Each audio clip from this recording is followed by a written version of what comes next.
오늘의 해외 주요 뉴스를 최인옥 기자가 전해드립니다. 굿티비 월드와이드입니다. 중국이 강화된 종교 규제 시행을 앞두고 당국의 통제를 따르지 않는 한 가정교회를 폭파시켰습니다. 중국 산시성 리펀시의 진덩탕 교회가 폭파되며 쓰러집니다. 군 경찰은 굴착기나 드릴을 이용해 교회의 흔적을 완전히 지우는 치밀함을 보입니다. 이들은 교회 주변에 경계선을 치고 주민들의 접근과 사진 촬영을 통제했습니다. 진덩탕 교회는 중국 정권의 통제를 거부한 교회로 당국은 철거 과정에서 교회 측의 동의를 구하거나 사전 통보를 하진 않은 것으로 알려집니다. 기독인권단체들은 교회 폭파는 종교의 자유와 인권을 무시한 행위라며 종교 탄압을 우려했습니다. 케냐의 한 마을에 소말리아 이슬람 무장단체가 난입해 주민들에게 이슬람 교리를 설교한 것으로 알려졌습니다. 현지 언론에 따르면 케냐 동부의 이샤카니 지역에 중무장한 알샤바브 대원 100여 명이 들이닥쳐 주민들에게 1시간가량 이슬람 교리를 전파했습니다. 복면을 쓴 교행한들은 집으로 도피한 주민들을 향해 소총으로 위협하며 밖으로 끌어냈습니다. 이들은 설교 이후 앞으로 정부기관에 협조하지 말고 자신들이 왔다 간 사실도 숨기라고 명령하기도 했습니다. 한편 케냐는 인구의 80% 이상이 기독교인인 것으로 알려집니다. 페이스북이 반동성애 페이지를 석연치 않은 이유로 삭제 논란입니다.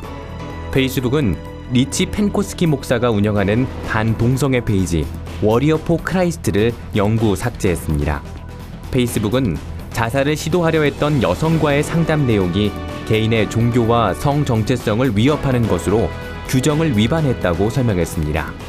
이에 대해 펜코스키 목사는 페이스북이 LGBT 운동가들의 불만을 인식하고 페이지를 삭제한 것이라며 페이지에선 삶의 문제에 대한 신앙적 해결 방안을 제시했을 뿐 나쁜 행동은 한 적은 없다고 해명했습니다. 펜코스키 목사에 따르면 페이스북은 LGBT란 단어를 삭제하고 있으며 이를 언급한 계정도 차단하고 있습니다. 지난해 11월 텍사스 서덜랜드 제1침례교회에서 발생한 총격 사건에서 총을 맞은 소년이 기적적으로 건강을 회복해 집으로 돌아갔습니다. 라일랜드 워드는 사고 당시 복부를 포함해 5발의 총을 맞고 위독한 상태로 병원에 옮겨졌는데요. 어머니는 온몸으로 3명의 아이를 껴안고 총알을 막아냈지만 여동생 2명은 끝내 숨졌습니다. 현지 언론은 5살인 라일랜드 워드가 2달간의 힘든 치료를 이겨내고 건강을 되찾아 퇴원했다고 보도했습니다.